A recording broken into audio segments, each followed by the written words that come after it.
à cause des grèves, désolé, et la conférence précédente qui a un peu du coup débordé.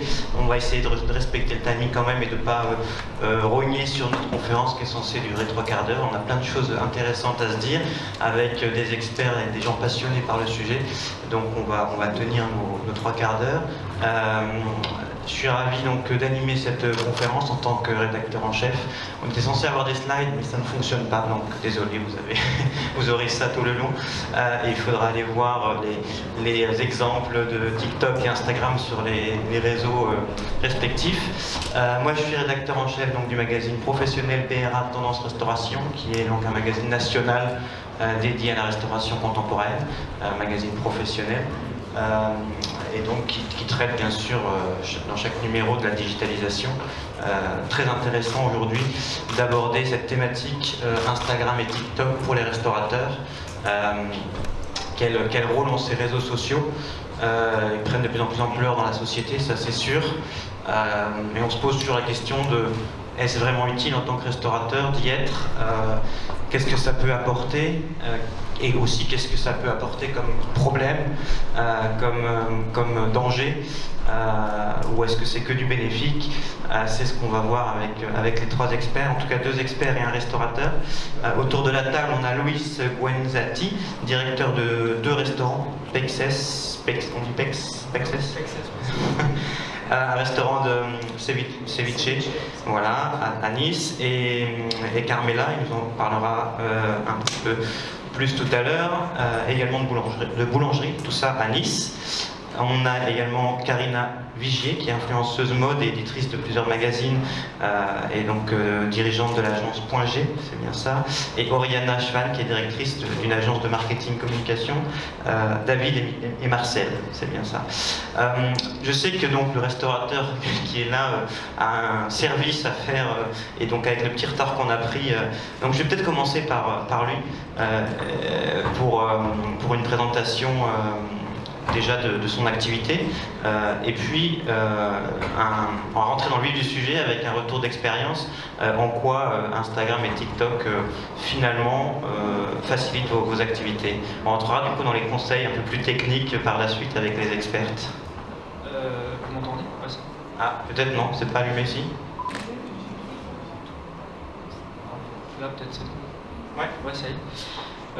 Donc du coup, moi si vous voulez, j'ai le restaurant Pexes qu'on a créé il y a 6 ans. C'est un restaurant où on n'avait pas forcément d'agence de communication. Carmela, je viens aussi en même temps parce que c'est une création qu'on a montée il y a quelques mois. Et en fait, si vous voulez, nous on s'est posé la question au niveau de la communication sur Instagram, qu'est-ce que ça pouvait nous apporter? On s'est rapproché d'une agence de com, Oriana, la directrice de David et Marcel. Nous, si vous voulez, l'expérience sur les derniers mois, ça a été un rafraîchissement de la clientèle. Ça a été, avant, on avait une clientèle assez, je le vois aussi dans l'âge. On a une clientèle très, alors beaucoup plus jeune peut-être aussi. Les réseaux sociaux, c'est une clientèle, on va dire entre 25 et 35 ans que j'avais pas auparavant. On était dans une clientèle avec plus d'habitués, qui avait une quarantaine, une cinquantaine d'années. Sur Carmela, qui était une ouverture, Oriana m'a proposé de tenter l'expérience TikTok. On est dans les débuts, je pense que c'est prometteur. Après, c'est une clientèle encore différente, c'est beaucoup de petits détails qu'on ne faisait pas avant, et j'ai l'impression que sur un chiffre d'affaires, c'est compliqué à recenser, mais en tout cas, ça nous a apporté vraiment une nouvelle clientèle qu'on n'avait pas avant, avec une nouvelle séduction. J'ai l'impression qu'aujourd'hui, on est sur des jeunes qui sortent beaucoup plus souvent qu'au restaurant qu'avant, du fait aussi peut-être que Nice propose une offre dans la restauration beaucoup plus jeune et beaucoup plus intéressante qu'il y a quelques années. Premier élément de contexte très intéressant. Donc, vous vous êtes mis à Instagram il y a quelques années, sur Instagram, et TikTok récemment, c'est ça, plus récemment? Et TikTok récemment, c'est Oriana là qui nous a poussé là-dessus. Alors, on prendra en effet l'expertise par la suite, mais du coup, c'est que du bon aujourd'hui, ou vous avez eu en effet des difficultés, c'est intéressant aussi de savoir, à mettre en place ça et peut-être à conserver votre image. Vous êtes quand même positionné en premium sur la restauration à Nice. On est en premium, je ne sais pas ce que vous appelez premium, mais on essaye d'être, si vous voulez, on essaye de faire les choses bien. Moi, j'accorde beaucoup la bonne restauration, etc. Et être présent sur TikTok, il y a aussi en tout cas, il faut veiller à soigner, à conserver son image.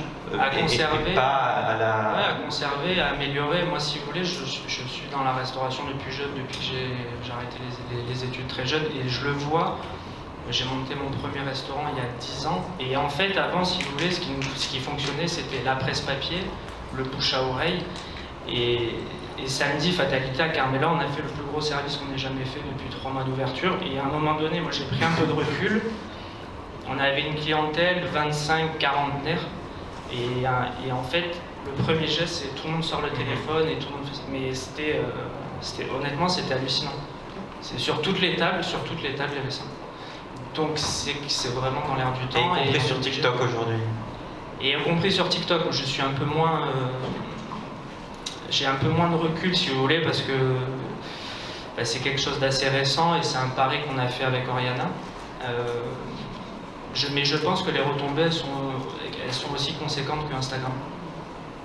Et la panne d'hier qui a touché quand même la plupart de la planète, notamment sur Instagram, ça vous fait peur de vous dire finalement on compte sur de tels réseaux qu'on ne maîtrise pas complètement, et finalement notre communication c'est ça aujourd'hui. Là vous disiez oui, alors autrefois c'était la presse papier, les flyers, et puis le bouche à oreille, et aujourd'hui on a des réseaux sociaux qui nous permettent d'exister et d'aller chercher la clientèle et de rester en lien avec elle. Et finalement, on dépend de ces intermédiaires-là. Moi, après, je crois que si vous voulez, le restaurant, c'est un ensemble de choses.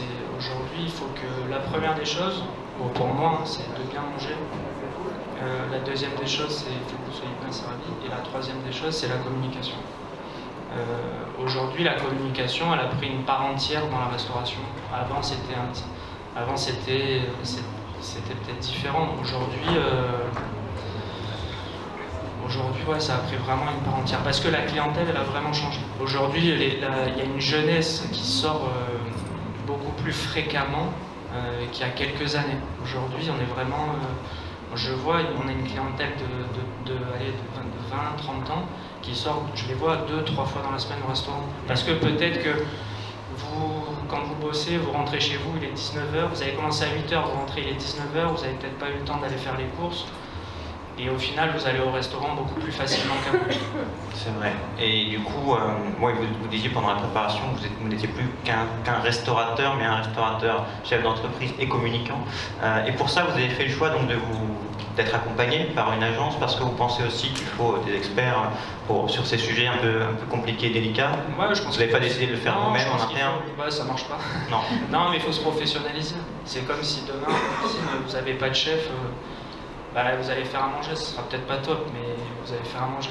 Nous, au début, si vous voulez, il y a 3-4 ans, quand j'ai commencé, j'avais pas les codes parce que c'est pas mon métier. Aujourd'hui, il y a des agences de com.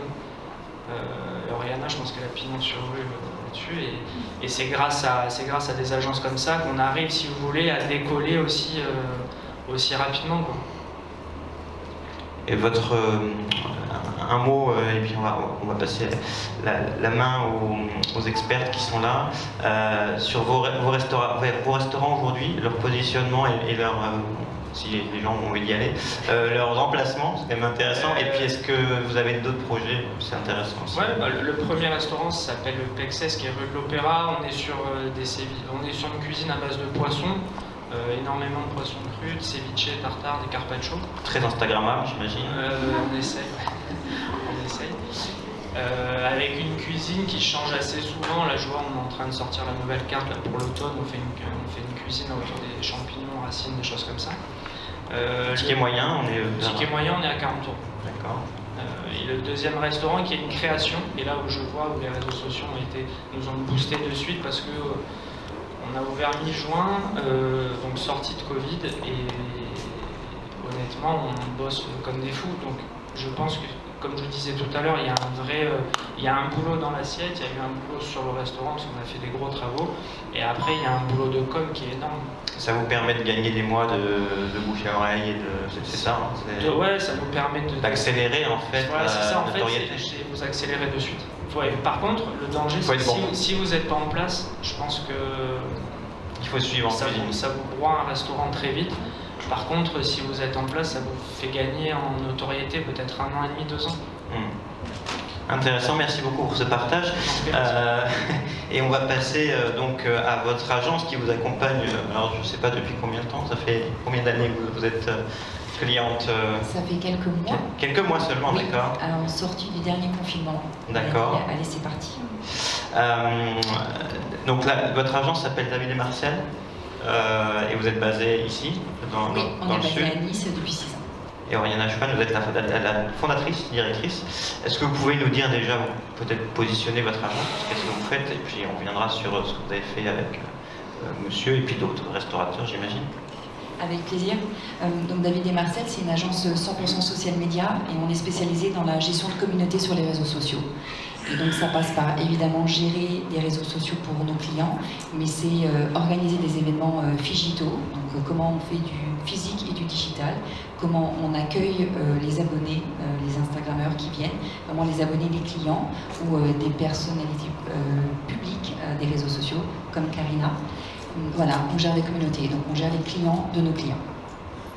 Et donc cette collaboration, comment vous y prenez quand vous commencez à travailler avec un restaurateur? Il vous a contacté, il a dit voilà j'ai un projet, j'ai un restaurant, c'est quoi le cahier des charges et comment vous travaillez avec lui? Le cahier des charges, la première chose, c'est de l'écouter, de le comprendre. Donc c'est le travail de stratégie, donc c'est des moments vraiment de réflexion et un peu psy aussi, clairement, puisqu'on passe au moins 2 heures minimum ensemble, voire plus, différentes séquences. On pose beaucoup de questions vraiment pour comprendre le métier, la personne, son équipe, son positionnement, est-ce qu'il est toujours aligné, toujours même aligné avec son nom, avec son logo. C'est pas que les réseaux sociaux, c'est vraiment une stratégie globale de communication qu'on pense. Et j'insiste un peu vraiment sur ce caractère psy. C'est vraiment hyper important de comprendre notre client. Ensuite, il y a une remise à la stratégie. On ne commence pas avant ça. Donc on met à peu près 3 semaines, 1 mois pour vraiment penser à la stratégie qu'on présente. Ensuite qu'on présente aux équipes, parce que c'est hyper important de faire comprendre aux équipes qui travaillent tous les jours l'importance de la communication, puisque à partir du moment où Louis a décidé de dédier un budget dans sa com, qui est un véritable budget, de mettre des moyens, c'est donc de faire comprendre à ses équipes qu'en fait c'est sérieux tout ça. On a un budget dans la qualité des aliments qu'on achète, et bien c'est la même chose avec la communication. Donc on a aussi ce travail auprès de l'équipe. Donc ça, il y a toute cette partie vraiment stratégique qui est la base. Et ensuite, on est sur la production de contenu où en fait, chaque mois, on réfléchit à un planning éditorial. Donc nous, on est force de proposition, mais aussi bien sûr, le restaurant a ses envies, ses idées, ses besoins. Et donc on adapte la communication en fonction de ça. Donc vous travaillez de manière collaborative en ligne, vous réunissez en physique, comment vous organisez tout ça? Faites les deux. On fait les deux. Il y a vraiment... En fait, on a un outil, surtout, qui nous permet de programmer les publications. Ouais. Donc, comme ça, le client peut y avoir accès ou pas. Il y a des clients qui n'ont pas du tout accès. Ah, ils peuvent aussi Ah oui, bien sûr, tout à fait. Ils peuvent voir, en fait, ça fait des simulations de posts, donc comme ça, ils voient vraiment à quoi va ressembler leur publication. On peut échanger dessus, et bien sûr, on peut faire toute la modération. On a aussi accès aux statistiques. Donc nous, on utilise, c'est notre Saint Graal, hein, c'est un outil qui est obligatoire dans notre métier. Et après, on vient sur le terrain, puisqu'il y a donc, à l'agence, il y a vraiment un travail de community management qui est, vraiment c'est la personne qui va être le chef de projet et qui va rédiger. Et ensuite, les community managers à l'agence ne sont plus des créateurs de contenu. Ensuite, nous avons les créateurs de contenu qui viennent faire les photos, les vidéos, les lives, les stories, les reels. Les TikTok, nous avons un créateur de contenu dédié à l'agence pour faire des TikTok. Et voilà, donc il y a un travail en binôme. Quand en plus on organise des événements pour nos clients, par exemple nous avons organisé le CDG Day pour Pexes, donc là il y a le parti de l'équipe de l'agence événementielle qui se greffe au pôle de community management. Et c'est la somme de tout ça qui fait que normalement on organise ces beaux événements où il se passe des choses assez sympathiques. quand vous avez commencé à travailler ensemble, vous saviez déjà que ça allait partir vers surtout Instagram et TikTok, ou c'est en comprenant ces besoins? Est-ce que tous les restaurateurs aujourd'hui ont intérêt à aller sur ces deux réseaux? Est-ce que, j'imagine que vous les accompagnez également sur les autres réseaux, c'est pas l'objet du jour, mais c'est intéressant de voir pourquoi finalement plus Instagram et TikTok avec ces restaurants-là que peut-être avec d'autres. On a aujourd'hui LinkedIn, je ne sais pas si c'est très intéressant pour communiquer auprès des clients, mais en tout cas dans la communauté des restaurateurs, ça c'est très important. Et puis Facebook, bien sûr, est-ce que ça y est, c'est enterré, on s'en sert plus? Enfin voilà, qu'est-ce que vous pensez des autres réseaux? Alors on a fait vite un petit panel avec plaisir parce que c'est déterminant. On était des pros Facebook à l'agence, on avait des capacités folles d'arriver à créer des contenus viraux sans mettre 1 euro de pub. C'était vraiment pour ça qu'on s'est fait connaître à l'agence. On savait dompter les algorithmes de Facebook et on en était vraiment très fiers. Et si cette conférence avait eu lieu il y a 1 mois, j'aurais pas eu le même discours. Aujourd'hui, je veux le dire haut et fort, oui, Facebook est mort. Les groupes Facebook ne sont pas morts, les pages Facebook sont mortes. Et nous, on préfère créer du contenu, passer du temps chez nos clients, créer du contenu, être en lien avec la communauté, leur parler, leur répondre, comprendre les besoins de tout le monde, plutôt que d'injecter des centaines et des centaines d'euros dans une pub Facebook pour que le restaurant ait de la visibilité. On a toujours misé sur la création de contenu, donc sur l'humain. Donc Facebook aujourd'hui, oui, c'est un non-combat. On va encore tenter des petites choses sur Facebook pour voir si ça perdure ou pas. Bien sûr, quand on va poster une photo de Loïs, par exemple, on va dire, je dis n'importe quoi, bon anniversaire, c'est l'anniversaire de Loïs. Évidemment, là, on va avoir 200 likes sur Facebook, on va avoir 150 commentaires. Ok, qu'est-ce qu'on fait tout le reste de l'année? Donc, Facebook, ça va marcher. Après, on est sur une audience plus vieillissante. Donc oui, ça continue. Mais est-ce qu'aujourd'hui, c'est vraiment le jeu? Est-ce qu'il est là en ce moment? Est-ce que quand on veut faire du social media, c'est Facebook? Non, c'est plus Facebook. Mais il faut y être quand même pour toucher, pour continuer à exister auprès de la clientèle. Il ne faut pas abandonner 30, la clientèle. 50, Il ne faut pas abandonner la clientèle. Mais aujourd'hui, pareil, en fait, ça demande aussi tellement de budget parce que donc on va conseiller, bien sûr, à tous les restaurateurs d'être sur Instagram puisque c'est le réseau par excellence de l'image et de la vidéo. Donc, il n'y a pas plus. La nourriture, on sait que c'est quand même ce qui est le plus séduisant, c'est un des contenus les plus faciles pour être visible sur les réseaux sociaux, c'est la food. Donc ça veut dire passer beaucoup de temps sur Instagram. Sur Instagram, il y a 11 fonctionnalités différentes. Donc l'idée, c'est d'utiliser toutes ces fonctionnalités. Donc on dit aux clients, qu'est-ce qu'on fait? Est-ce qu'on utilise bien Instagram? On va au bout des choses, on met le paquet à tous les niveaux, ou est-ce qu'on continue encore d'essayer de sauver quelque chose sur Facebook?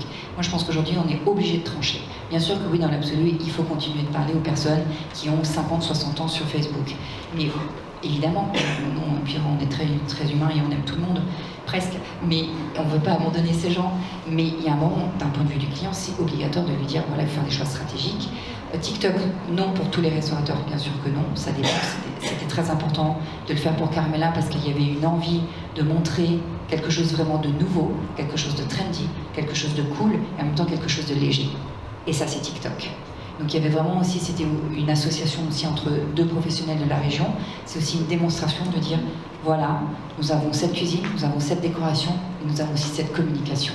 Donc c'était aussi pour nous une stratégie de communication d'être présent sur TikTok. Et peut-être qu'on fera le point dans 1 an en se disant, est-ce qu'on y est toujours ou pas? On est vraiment, comme l'a dit Loïs, en phase d'expérimentation. Tout évolue vraiment, oui, parce qu'en fait, l'idée aussi de créer un compte dans TikTok, c'est qu'il faut continuer à l'animer, sinon c'est un petit peu raté. Si c'est juste pour faire 3 posts. Et là, vous allez réussir à faire du contenu TikTok. On fait du contenu TikTok toutes les semaines. On essaie de faire 4 TikTok par semaine, ce qui est énorme. Et le survivant d'hier, Twitter, c'est... Si, mais ça reste mon réseau préféré. Mais encore une fois, ça va plus marcher au niveau du personal branding si par exemple on avait décidé de faire une communication autour du chef ou autour de Loïs, enfin voilà, le chef qui s'exprime sur Twitter. Après, c'est quel est l'objectif en fait? C'est-à-dire que, comme toujours, ça, à la base, c'est l'objectif. Est-ce que je veux parler à la presse? Est-ce que je veux parler aux institutionnels? Est-ce que j'ai envie de montrer au comité régional du tourisme que je suis présent et donc créer du lien, un partenariat? Donc je suis présent sur Twitter pour aller chercher ce genre de partenaire institutionnel ou la presse. C'est pas l'objectif de la stratégie de communication aujourd'hui qu'on applique pour ces restaurants. Alors revenons à Instagram et TikTok, et on a bien compris, l'idée c'est à la fois de fidéliser, mais c'est aussi de créer de nouvelles clientèles et de se faire connaître, d'augmenter sa popularité, et pour ça, sur ces réseaux-là, on passe aussi par des personnes influentes. On en a une parmi nous, avec, alors je ne sais pas combien de millions, combien vous avez de followers. Karina Vigier, vous êtes influenceuse, surtout en mode, sur le secteur mode, et éditrice de plusieurs magazines. Qu'est-ce qui fait qu'aujourd'hui vous êtes à une conférence restauration, hôtellerie, entre un restaurateur et une agence marketing dédiée à la restauration notamment? Puisqu'on parle de TikTok, je suis avant tout une TikTokeuse. Puisque en fait, je suis d'abord éditrice de mode, puisque j'ai à mon actif 4 magazines de mode enfantine, déco et femmes. Et puis, un heureux hasard, le Covid, a fait que je me suis lancée sur TikTok il y a 1 an et demi, avec une première vidéo qui m'a menée très très loin, puisqu'en fait, elle a été vue, la viralisation étant très forte sur TikTok, elle a vraiment débouché sur 1 million de vues. Et puis, j'ai été reprise du fait de mon métier et de mon âge, puisqu'une TikTokeuse de 52 ans, il n'y en a pas tant que ça, eh bien, a fait que j'ai eu de nombreux articles dans des médias comme Vogue, comme Marie-Claire, dans tous les grands titres nationaux et internationaux. Et je suis donc devenue une TikTokeuse. Alors, contrairement à ce que dit tout à l'heure Oriana, c'est-à-dire qu'elle fait 4 posts par semaine, ce qui est déjà pour eux énorme, moi j'en fais 4 par jour. Voilà. Donc c'est devenu un métier à part entière avec une véritable équipe autour de moi, puisque je ne suis pas toute seule, et j'ai été obligée de le professionnaliser. Donc je ne suis pas débutante, on va dire. Maintenant, on dit une vraie professionnelle. Expert TikTok et Instagram aussi, du coup, vous avez laissé tomber un peu? Non, alors pour moi, les deux vont de pair. Oui. On ne peut pas aujourd'hui travailler sur TikTok sans travailler sur Instagram, parce que Instagram, c'est véritablement la carte de visite. Faut que ça soit chiadé, il faut que ça soit parfait. L'image est essentielle, la vidéo maintenant devient essentielle également. TikTok, c'est beaucoup moins chiadé, c'est plus brut. C'est brut de décoffrage, et puis vous avez aussi un public qui est différent, un public qui vous parle, qui vous aborde, qui vous hate. Donc voilà, il faut savoir gérer tout ça, ce qui n'est pas forcément évident, mais on le fait, on apprend à tout âge. Vous travaillez donc avec des marques en tout genre, notamment de mode? Alors bien évidemment, moi ma passion c'est la mode, donc je travaille d'abord la mode, mais après aujourd'hui je me suis vue faire de la beauté, du digital, de la restauration. Alors parlez-nous de cette collaboration, comment ça s'est fait, et qu'est-ce que vous apportez? Je ne sais pas si c'est venu du restaurateur, de l'agence, je crois que c'est vous qui vous avez mis en relation. Oui, c'est l'agence qui nous a mis en relation. Comment on se dit un jour on va faire intervenir une influence mode? Alors c'est pas moi qui suis intervenue, en fait ce qui s'est passé c'est que j'ai une agence qui s'appelle Point G, et cette agence travaille avec d'autres TikTokers essentiellement. C'est-à-dire que moi je me suis vraiment spécialisée sur TikTok, ma force étant là.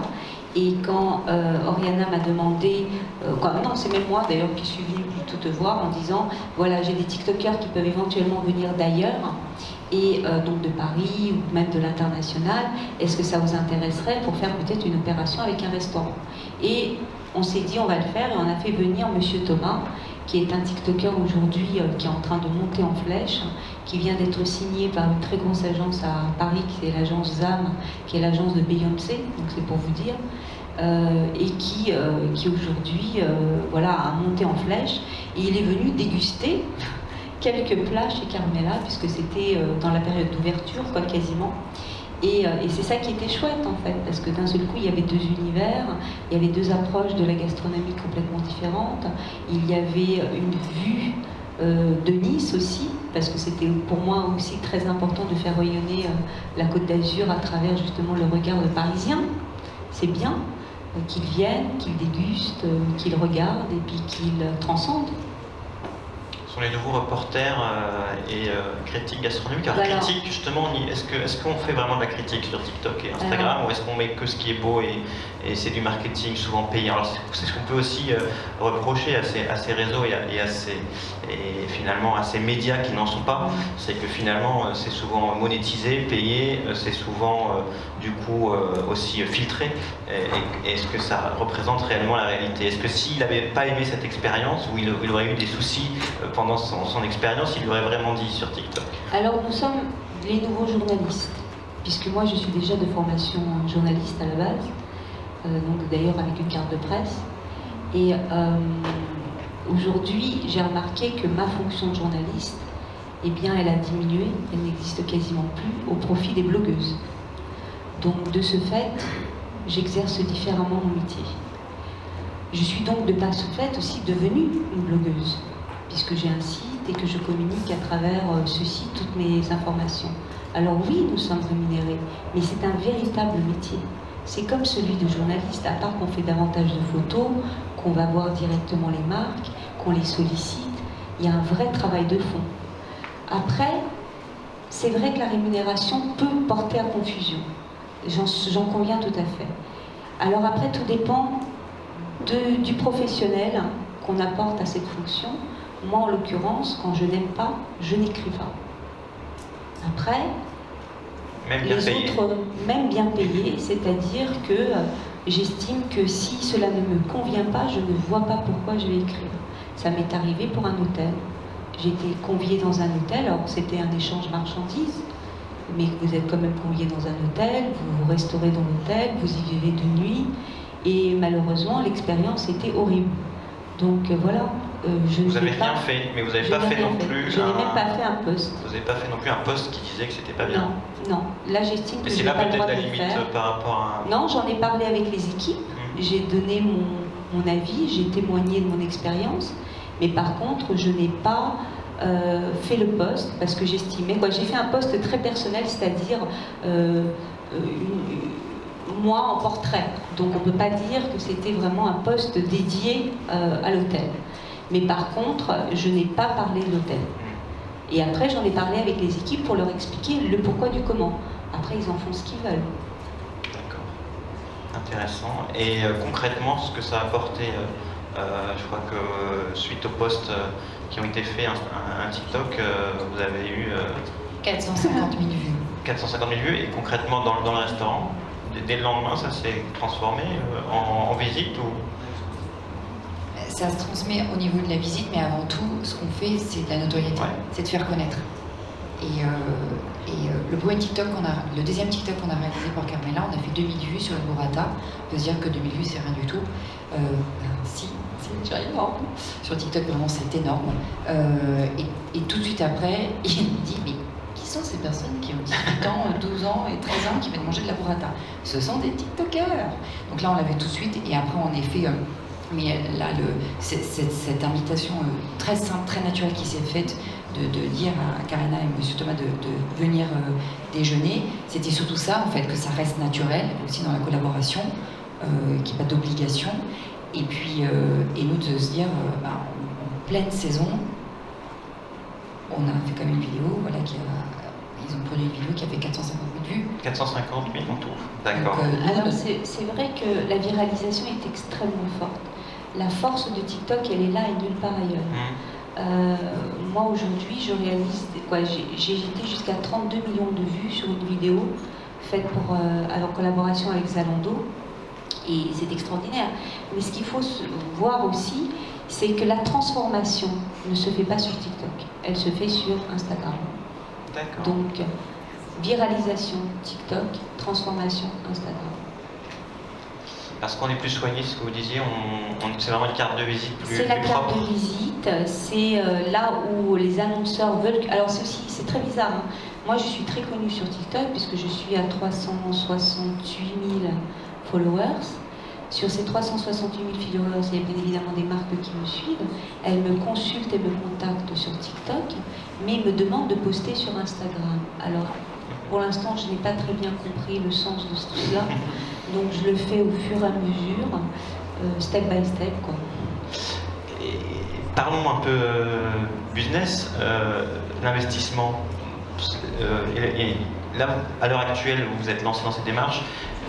Le retour sur investissement y est, ou c'est plus long? Comment concrètement ça fonctionne d'investir sur ces réseaux-là et notamment de faire venir une aussi grande influenceuse?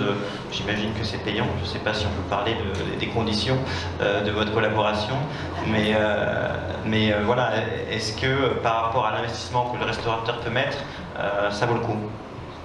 Par rapport à Instagram, ça vaut complètement le coup parce qu'en effet, on est quand même parti de 0 abonnés, on en a 2000, enfin ça a explosé, on a un taux d'engagement incroyable.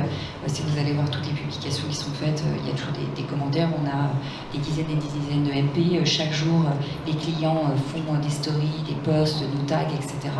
Donc l'investissement, clairement, aujourd'hui, par rapport au budget investi sur Insta, on est complètement rentable. On fait une parenthèse sur les autres réseaux sociaux. Bien sûr, on gère également Google My Business en termes de génération de trafic, c'est hyper important. Et TripAdvisor. Donc sur ce côté-là, on est bon. TikTok, c'est un pari sur le long terme. Parce que là, en ce moment, on fait des TikTok avec 200 vues. Il ne faut pas lâcher. Donc c'est extrêmement difficile de ne pas se démotiver, en fait. Bon, après, c'est comme dans tout travail, il ne faut pas lâcher. Donc on a fait un point bilan il n'y a même pas un mois pour se dire, nous, notre recours de dire on continue sur TikTok, est-ce qu'ils sont d'accord? Oui, ils sont d'accord de continuer. Et justement de dire que là, ça y est, la saison baisse, les touristes sont quand même beaucoup moins nombreux, donc continuons à créer du lien et à rester présents et de continuer à saisir TikTok comme une opportunité pour se faire connaître et pour ensuite générer du trafic sur le restaurant. Donc en termes d'investissement, non, on n'y est pas encore complètement sur TikTok, mais c'est pareil d'une année. Louise, vous en parliez en préambule, mais vous n'êtes plus simplement restaurateur aujourd'hui. Vous n'avez pas l'impression justement que ça vous échappe finalement tout ça et que tout ce que vous pourriez faire dans le restaurant, l'accueil, la cuisine, etc., en fait vous êtes obligé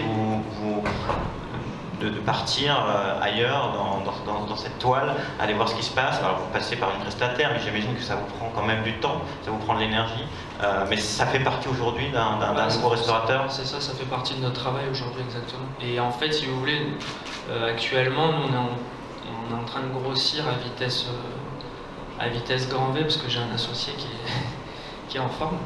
Du coup, si vous voulez, on est obligé de passer par des agences de com pour nous représenter, parce que si on a 2, 3, 4 établissements, on ne peut pas être dans les 4 établissements en même temps.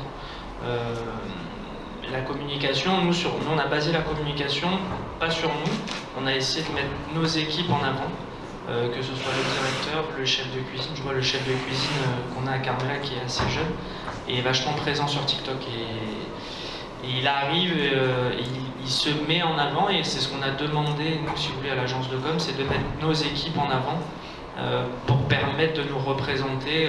Comme je disais, quand on peut pas être là, on peut pas être dans tous les endroits en même temps, c'est pas possible.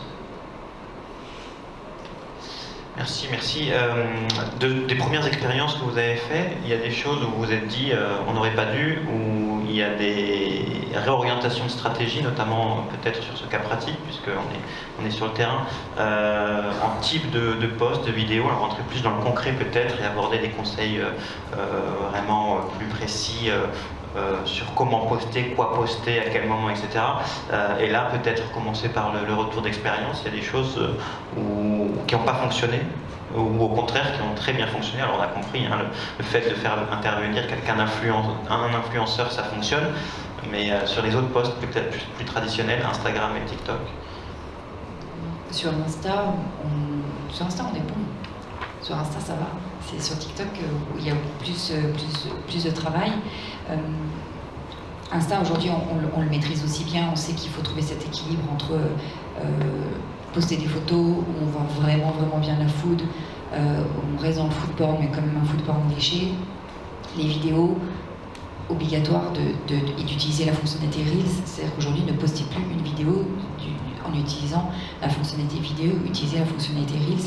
C'est la fonctionnalité du moment qui est poussée sur Instagram. Donc vraiment, ça c'est le hack du moment, c'est la chose à faire. Pour ceux qui ne connaissent pas bien, bon, je pense que tout le monde connaît ici.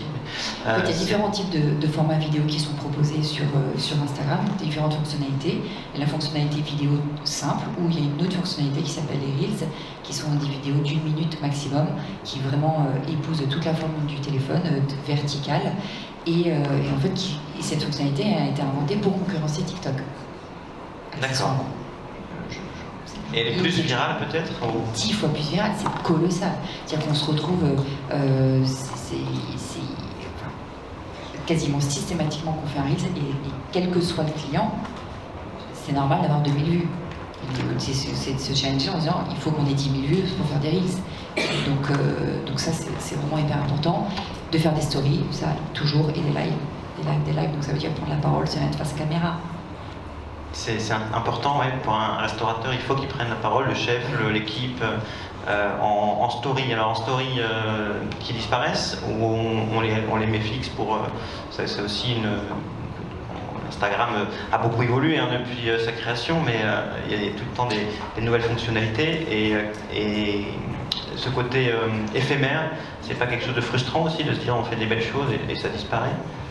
Non, puisque les stories sont tellement vues que du coup on sait, et c'est le jeu, et quand on aime les réseaux sociaux, quand on veut évoluer dans ce domaine-là, on sait que ça fait partie du jeu. Nous on fait de l'éphémère, et c'est pour ça qu'on crée du contenu, on fait de l'éphémère, on fait pas que ça, mais ça fait partie du jeu, et c'est ça la magie des réseaux sociaux, c'est quand grâce à l'éphémère, ça s'emballe, on voit une story, où on se dit, oula, qu'est-ce qui se passe, on a 45 NB, d'habitude je parle, on en a 12, et là, c'est passé un truc, on dit, voilà, ça y est, on a tout compris, l'éphémère fait partie du jeu, donc il n'y a aucune frustration. Okay, mais il faut jouer entre éphémère et fixe. Mais Karina a expliqué, disant que Instagram c'est la vitrine, donc le feed, vraiment les posts permettent cette vitrine-là.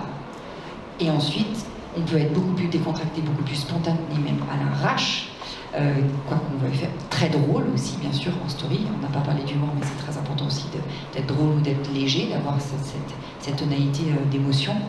Donc plutôt sur TikTok. Sur Instagram aussi, bien sûr. Le côté humour et le décalé, mais plutôt en éphémère, ou même en post. En tout. Quels sont vos conseils du coup sur le même type d'information? Comment poster et quoi et à quel moment?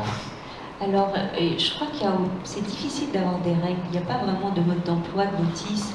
On gère tout ça un peu d'une manière à la fois professionnelle et puis des fois en dilettante, puisqu'en fait ça dépend. Dans une journée vous prévoyez 3 postes et puis par hasard vous êtes invité dans un super resto et du coup vous rajoutez un poste supplémentaire. Donc il n'y a pas vraiment de règles. Maintenant sur TikTok, ce que je peux dire, c'est que pour viraliser, pour vraiment être dans les pour-toi, puisqu'en fait on a une grille de pour-toi, il faut surprendre. Donc on ne peut pas être toujours dans le même contenu. Il faut constamment surprendre. Donc c'est du travail. Ça passe par l'humour, ça passe par le côté décalé. C'est ce qu'on appelle le POV, c'est-à-dire c'est ce qu'on appelle l'humour, c'est ce qu'on appelle l'acting, c'est ce qu'on appelle le gaming, c'est ce qu'on appelle la mode justement, c'est ce qu'on appelle les questions-réponses. Tout doit passer dans cette espèce de centrifugeuse TikTok et faire en sorte que ça sorte un jus excellent, quoi. Concrètement, par exemple, pour les restaurants que vous accompagnez, vous y faites quoi sur TikTok réellement? Le chef se met à danser, le patron se met à chanter? Non, aujourd'hui, on a une éditoriale vraiment très très food. Vous restez quand même food? Oui, on reste extrêmement food. Mais pour surprendre comme... Là c'est le travail qu'on a dansé. Hein. Oui, tout à fait. Ils ont dansé. Parce que la difficulté avec TikTok, c'est de ne pas perdre. Ouais. On ne peut pas avoir une ligne éditoriale aussi riche qu'on va avoir sur LinkedIn, qu'on va avoir sur Instagram, etc., sur les autres réseaux. Donc ça, c'est vraiment des codes. Enfin, nous, à l'agence, on a seulement 2 comptes TikTok. Donc nous, clairement, tous les jours aussi en train d'apprendre comment passer le temps qu'il faut et comprendre exactement ce qu'il faut faire. C'est ça qu'on dit de façon très transparente. Aujourd'hui, on y est, et ensuite, on va voir comment ça va se déployer. Donc, mais c'est comme, j'ai la même réflexion avec le fait de dire que faire des stories, c'est un métier. On pourrait avoir 3 personnes à l'agence qui ne feraient que des stories. Donc ça demande une force de frappe colossale. Donc jusqu'à présent, on a misé sur vraiment la food, de montrer vraiment les plats qui donnent extrêmement envie et qui fassent saliver. On s'est rendu compte qu'à chaque fois qu'on parlait de burrata, ça marchait bien, donc on veut continuer à raconter une histoire autour de la burrata, sauf que là, on n'est plus dans la saison de la burrata, donc ça veut dire que, et il y a 3 semaines, on s'est dit, bon, ok, allez, faut tout changer, donc comment on fait? Donc bien sûr, on doit être agile, mais c'est quand même une agilité de l'extrême. Donc là, justement, on bosse sur un enrichissement de la ligne éditoriale pour l'hiver et pour en effet surprendre, etc. Et vous parlez bel et bien de ligne éditoriale, c'est ça qui est intéressant. Et bien sûr. C'est qu'il faut quand même se fixer, il ne faut pas faire n'importe quoi. Non, parce que déjà, on a notre client, quand même, il faut le prévenir, on va venir, il faut prévenir le chef, on a besoin de ci, de ça, etc. Donc il y a un minimum d'organisation. Et c'est comme quand les comédiens disent l'humour, c'est la chose la plus difficile à faire. Et être drôle, c'est être la chose la plus difficile. Aussi bien en rédaction, rédiger, faire une rédaction drôle, légère, que en captation quand on décide de vraiment faire une vidéo, un montage. Vous rédigez chacune de vos petites vidéos TikTok en Oui, amont, comme un scénario. Ouais. Mais c'est aussi une question de productivité, puisqu'on ne peut pas se permettre d'avoir juste une personne à l'agence qui va travailler que pour un réseau. Mais là, on a le modèle parfait où on a sans doute un peu de budget, on a une agence externalisée, etc. Mais le restaurateur qui est là, qui débute et qui n'a pas autant à investir et qui est seul, qu'est-ce que vous lui conseillez à lui si vous pouvez toutefois lui conseiller des choses? D'oser faire un choix aussi, de vraiment faire un choix, de choisir déjà qu'un seul réseau. Est-ce qu'il faut qu'il intègre quand même un stagiaire ou quelqu'un sur les réseaux rapidement? Aujourd'hui, je pense qu'il y a pas mal de jeunes qui se connaissent super bien, qui seraient ravis d'aider un restaurateur, qui se feraient la main aussi.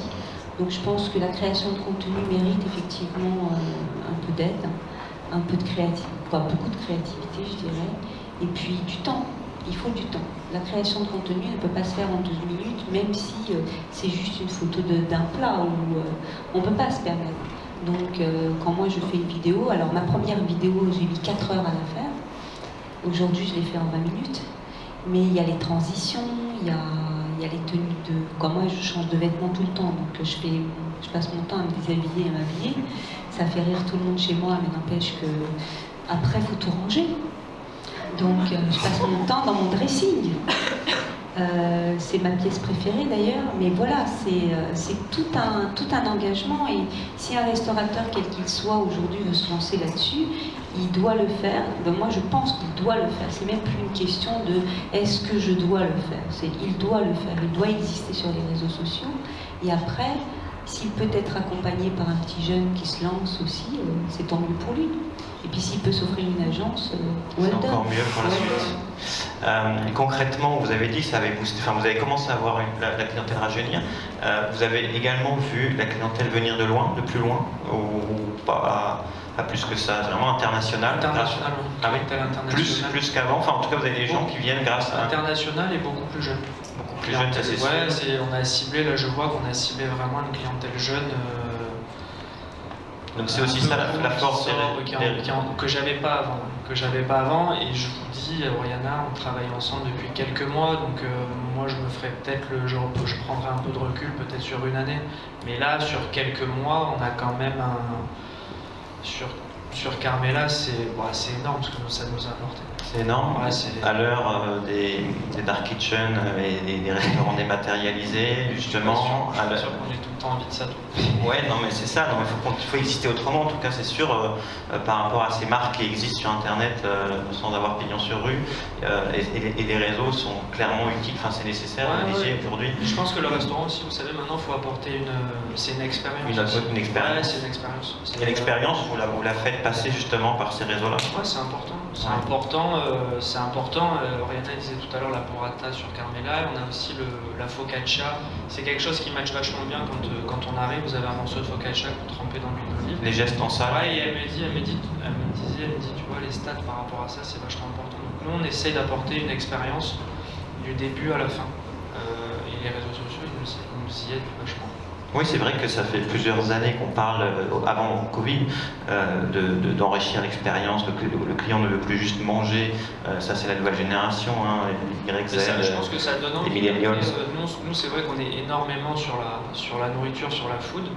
Je pense qu'aujourd'hui, quand vous regardez votre fil Instagram, S'il y a un plat qui vous donne envie, que vous êtes à proximité, vous dites bon, on y va. On y va. Ouais, on y va. C'est instantané en fait. C'est là où vous accélérez c'est là où vous accélérez, c'est qu'avant vous aviez un journaliste qui venait, qui faisait une photo. La photo elle était figée. Il y avait un texte plus ou moins bien raconté. Donc il fallait que ça soit édité, il fallait que ça sorte. Donc il se passait peut-être un mois avant que vous ayez une répercussion sur le. Là aujourd'hui c'est en une demi-journée, c'est instantané. Ouais, il peut y avoir un effet réel instantané. Ouais, de suite. Et donc ce qu'on disait, c'est que c'est pas forcément, je misais que sur le food, c'est-à-dire l'assiette, mais également de plus en plus, ce qu'on voit sur Instagram, mettre en avant l'expérience, des gestes en salle, l'accueil, le sourire, etc. Vous travaillez aussi sur ça? Oui, et avant tout, c'est l'univers du restaurant, en plus c'est particulier. La cuisine, oui, le back-office. Même Carmela, c'est une femme, c'est des femmes, donc on raconte aussi toute une histoire, une vraie réflexion sur ce prénom, sur cette décoration et qui est Carmela. Et donc c'est ça l'histoire qu'on raconte. Merci beaucoup. Là, on atteint un petit peu à la fin. Alors, avant de vous donner la parole à chacun pour peut-être une conclusion et des derniers conseils aux restaurateurs, je ne sais pas s'il y a des questions. Oui, il y a des questions. Alors, je ne sais pas s'il y a un micro qui se promène ou si c'est moi qui le fais. Non, ça va être fait.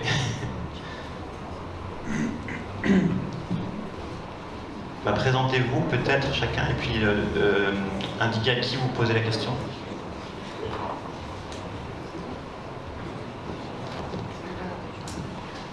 Bonjour, je m'appelle Xavier, je suis en BTS deuxième année MHR au Greta.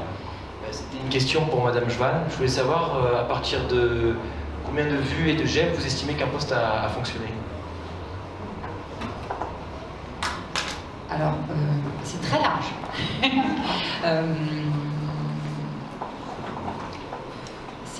C'est hyper large parce que ça dépend si de la communauté existante. C'est-à-dire qu'on va partir de zéro. Okay, on continue de prendre l'exemple typique de Carmela, où on a ouvert ce compte Instagram, donc il y avait 0 abonnés, et on se dit, par exemple, le premier post, si déjà il y a 50 likes, bon, on sait que c'est bon. Un post à moins de 50 likes, la promesse, elle est très compliquée. Donc, ça, c'est sûr. Donc, tout dépend vraiment de la communauté, si elle existe, si elle n'existe pas. C'est vraiment très très large. Mais pour chaque client, on détermine quel taux d'engagement on considère qu'on est bon ou on n'est pas bon. L'idée, c'est peut-être plus le taux d'amélioration sur lequel vous travaillez. C'est-à-dire peu importe d'où on part, mais il faut toujours essayer de faire mieux. Ouais. Il faut toujours être dans le vert. Donc nous, on regarde deux choses, c'est les likes, mais c'est surtout l'engagement. Est-ce qu'il y a eu des commentaires? Est-ce que les publications ont été enregistrées? Est-ce qu'il y a eu des messages privés? En fait, il y a vraiment la face cachée de l'iceberg aussi, qui sont les messages privés. Il y en a beaucoup des messages privés dans votre cas? Ah oui. Et c'est quoi? C'est de la réservation? C'est de l'information? Avant tout, c'est waouh, c'est beau, c'est chouette, c'est cool, c'est où? Et vous y répondez à chacun? On fait que ça.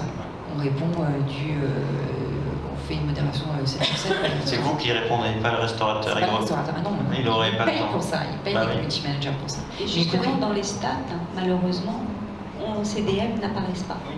Ça, c'est et vrai. Ça, c'est un vrai problème, parce que moi, j'ai jusqu'à 400 DM par jour. Oui. Et vous ne pouvez pas les vendre? Non, je ne peux pas les montrer. Alors, il y a des questions toutes simples, Très et puis après, il y a ouais. vraiment des questions qui sont plus personnelles, où vous mettez du temps à répondre, à conseiller. Moi, je réponds à tous mes DM, ça me prend 3 heures par jour. Mais ça fait partie du job. Oui, merci. Question là-bas.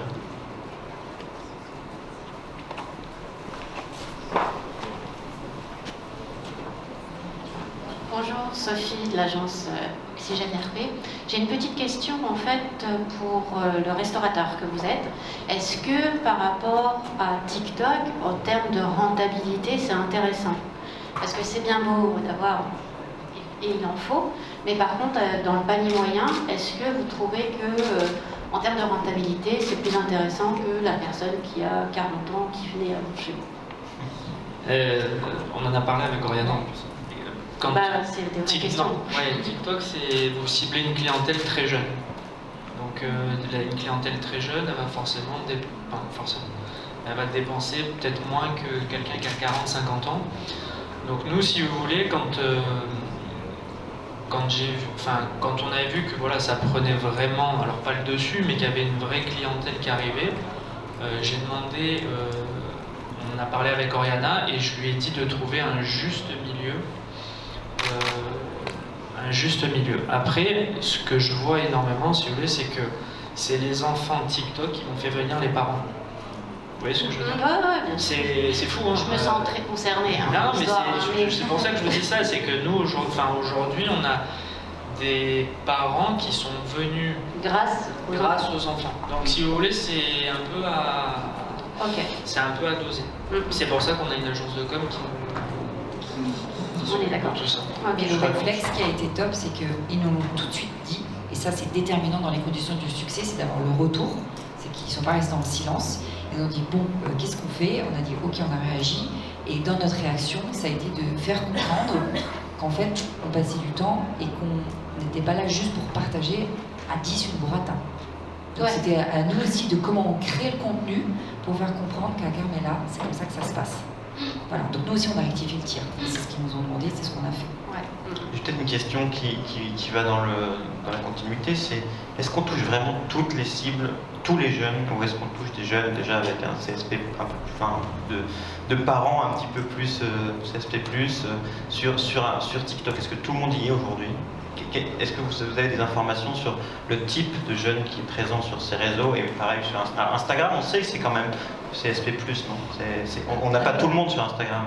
Faisant partie du groupe TikTok France, la population TikTok est vieillissante aujourd'hui. C'est-à-dire que moi, par exemple, sur une cible que j'ai, je ne m'attendais pas du tout à avoir, par exemple, 27% de 24-34 ans. D'accord. Ce qui est, voilà, vous imaginez pas, voilà. Et là, on a déjà du pouvoir d'achat. Exactement. Donc je pense que ça va aller, bien évidemment, petit à petit. Vous avez de plus en plus de femmes, de mères de famille, de familles entières qui font des TikTok. Il n'y a plus vraiment, on n'est plus à l'époque de Musical.ly, hein. Ça a changé. Il y avait une autre question par là-bas, allez, on va prendre encore deux questions, on va prendre encore un peu le temps. Bonjour, du coup je suis Barthélémy Fabry, je suis le fondateur d'Apéro. C'est un menu digital intelligent et visuel pour le coup. On se base pas mal sur les contenus des réseaux sociaux. Et j'avais une question, on en a parlé vite fait, de deux autres plateformes, par rapport à deux autres plateformes qui sont Google Maps, enfin My Business et TripAdvisor. Du coup, est-ce que le public qu'on touche via ces plateformes est très différent? Et quelles sont les stratégies de contenu sur ces plateformes? Est-ce qu'elles sont très différentes de Insta et TikTok? Oui, tout à fait. Je suis là pour ça. Google My Business, c'est huge, c'est vraiment énorme. Donc Google a fait une erreur en créant Google+, et puis après ils ont fermé quand même. Et puis ils ont un petit peu réfléchi en disant bon, bah, on s'est pris comme une grosse honte, donc on va pas y aller. Donc ils ont développé Google My Business. Google My Business, on n'y pense pas parce que c'est pas un réseau dans le sens social ou conversationnel, c'est comme Pinterest. On n'est pas là en train de parler avec des gens, mais bien sûr que c'est un réseau qui est très important. Faut pas l'oublier, il faut être sûr d'avoir mis bien sûr toutes ces coordonnées à jour parce que c'est la première chose que les gens font. Grâce à Google, c'est de téléphoner ou de cliquer sur réserver. Ça, c'est obligatoire. Le conseil, c'est nous, on va publier une fois par semaine sur Google My Business. Mais là, c'est la seule fois où vous entendrez parler à l'agence de publication de contenu. On ne fait jamais les mêmes contenus, sauf sur Google My Business, où on va prendre un contenu d'Insta ou de Facebook, qu'on remet sur Google. Et ce qui est très important, et c'est vraiment une stratégie qu'on a fait pour PageSess, c'est qu'il y a les guides locales qui sont sur Google My Business. Donc c'est toutes ces personnes en fait qui déposent des avis et qui deviennent des référents auprès de Google. Et donc ces personnes-là aussi, quand on a commencé la mission, on a été les recontacter sur Google pour leur dire changement de carte, nouveau positionnement. Donc l'influence, elle est aussi extrêmement présente sur Google, parce que là on parle de TikTok et d'Instagram, mais pour nous, Google est tout aussi puissant, différemment. Vous les contactez en one-to-one? Oui. Vous allez les chercher? Oui, parce qu'on peut commenter en fait. On peut leur... Ah, vous les commentez? Oui. On peut pas leur écrire en privé, mais Non. vous les commentez, revenez tester la carte. Exactement. Voilà, donc Google, c'est juste que c'est moins visuel en fait. Et Google My Business, je ne savais pas, j'apprends des choses, on peut animer sa fiche aujourd'hui, c'est-à-dire poster. On peut poster, on peut créer des événements, donc c'est hyper puissant. Donc c'est la Mais base, je sais en fait, que c'est maîtriser ça, Google je Business. savais que tous les restaurateurs que je rencontre avec BRA sur le terrain nous parlent de Google My Business maintenant, ce qui n'était pas le cas il y a encore un an. Mais là, c'est vraiment devenu d'un point de vue business et d'un point de vue professionnel, très essentiel. Avant, peut-être, les réseaux sociaux, en tout cas, pour exister sur le web de manière avec le bon numéro de téléphone, le bon site, etc. Et qu'il y avait une... juste TripAdvisor, du coup, c'est mort ou ça marche aussi? Non. C'est obligatoire, Ouais. sauf si vous voulez que personne vienne chez vous. Mais c'est juste que c'est très chronophage parce que nous on répond à un avis sur 3 positif. Parce qu'après, tous nos clients restaurateurs ont énormément de clients. C'est pas des petits restaurateurs, on n'est pas sur des restaurants. Oui, ça veut rien dire ce que je dis, parce qu'en fait, on a des amis restaurateurs, ils ont 30 couverts, et il faut voir les nombres d'avis qu'ils ont en fait sur Trip, c'est du délire. Donc en fait, non, c'est pas bien ce que je dis. Donc on répond à un avis positif sur 3. Et c'est même ce que recommande en fait TripAdvisor quand on parle avec eux. Et en revanche, tous les avis moyens et négatifs, on répond à tous. Et la fourchette? La fourchette, on a lâché l'affaire. C'est vrai? Ouais, vraiment. Parce qu'en Pour fait, quelle raison? Parce qu'il y a pareil, à un moment, il a fallu faire un choix. Donc, parce qu'il y en a d'autres des sites. Et puis il y a aussi des sites que vont utiliser que les Américains. Ouais. Donc en fait, c'est colossal. Donc on dit, voilà, on fait la gestion des Mais réputations. la fourchette, The Fork, c'est plus une référence? Il faut C'est pas y aller. moins une référence pour nous ici. Mais après, parce que en fait, c'est compliqué de dire. Ça dépend Il peut-être faut faire parce des qu'à choix. Paris, je crois que c'est encore très utilisé. Bien sûr, Ouais. mais ici aussi. Mais il y a un moment, il faut faire des choix. Faut choisir. Sinon, on peut tripler nos honoraires, pas de problème. Hein. Et je pense pas. Une dernière question, allez, madame. Alors, vous voulez le micro? Ben voilà. Bonjour, madame Elena Zueva, consultante marketing digital. Allez-vous continuer à gérer votre Instagram, si en cas de nouveau confinement, ou vous préférez prendre la même pause? C'est la question pour vous d'abord, parce que vous êtes un restaurateur, oui. Pendant le confinement, est-ce que vous animez vos réseaux? Qu'est-ce que vous avez fait d'ailleurs pendant les confinements? Je me suis rapproché d'Oriana. C'est ça. Vous avez commencé à... Non, je me suis dit, il faut amorcer faut y aller, quoi. Faut y aller. En fait, c'est important, je pense, dans des périodes un peu dures comme ça, de mettre le paquet sur la réouverture après. Parce que... Et puis de garder le lien. Ouais, aussi. et aujourd'hui, vous avez une offre de restauration à Nice qu'il n'y avait pas il y a 10 ans.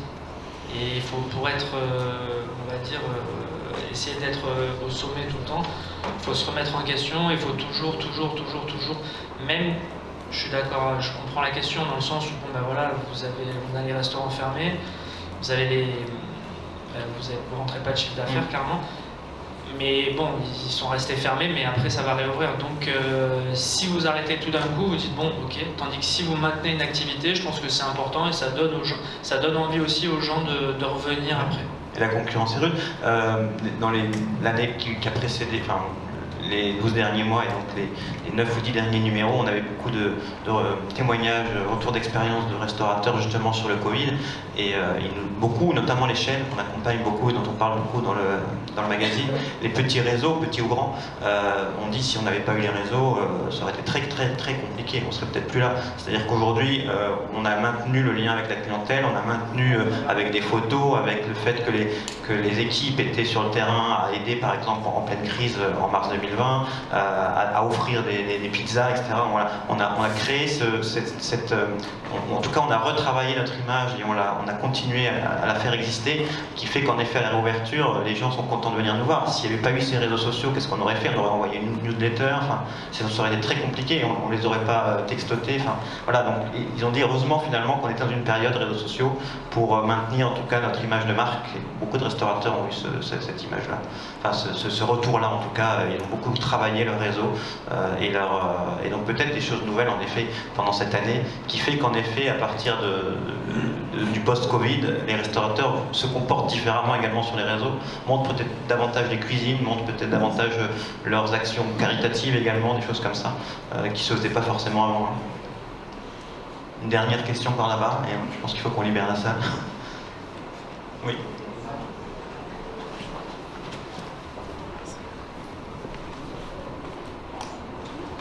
Du coup, c'était pas une question, mais juste une remarque à ajouter, parce que du coup, avec mon associé, on est aussi influenceuse sur TikTok et Instagram dans le domaine de l'hôtellerie-restauration. Juste un message pour les restaurateurs, ce qui marche, c'est sortir de votre zone de confort. Soyez vraiment original, ne mettez pas en avant que vos plats, mais votre concept et l'histoire de votre restaurant, et c'est à ce moment-là que ça va marcher sur TikTok. Ouais, storytelling, expérience. Exactement, et n'hésitez pas aussi à aller sur toutes les tendances TikTok, même si ça peut paraître ridicule des fois, mais c'est ce qui marche sur TikTok, c'est tout ce qui sort un peu de la normalité. Merci. Un mot de la fin tous les trois. Vous avez également un dernier conseil, c'est ça le conseil, c'est d'innover, c'est de toujours se réinventer. C'est d'être accompagné peut-être dans votre cas. D'être bien accompagné. Ouais. Je pense que c'est ça, c'est d'être bien accompagné. Et c'est aussi des rencontres avec des super personnes. Donc, qui vous boostent. Ouais, qui nous boostent, qui nous remettent en question, qui nous font la clientèle de demain aussi. Bon alors le crash d'hier, c'est pas la mort des réseaux sociaux quoi. Non, et puis justement ça met un peu de piment. Ça met un peu de piment. Moi je dirais juste qu'il faut s'amuser, tout simplement, que la vie est assez courte pour la vivre triste. Alors faites-vous plaisir, si vous avez envie de faire une vidéo, faites une vidéo, si vous avez envie de... Voilà, faites-vous plaisir. Arrêtez de regarder toujours le regard des autres, ça me fait peur, j'ai peur de ceci, j'ai peur de cela. Allez-y. Oui, finalement, c'est votre chance, vous ne risquez pas grand-chose. Ouais, c'est ceux qui ont finalement le plus innové et essayé des choses loufoques et qui sont le plus remarqués. C'est ceux qui ont joué qui peuvent gagner.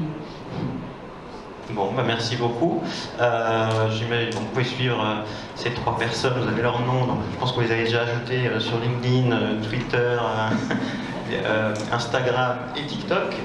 Et j'y suis aussi, si vous voulez échanger davantage. À bientôt et bon salon à tous et merci.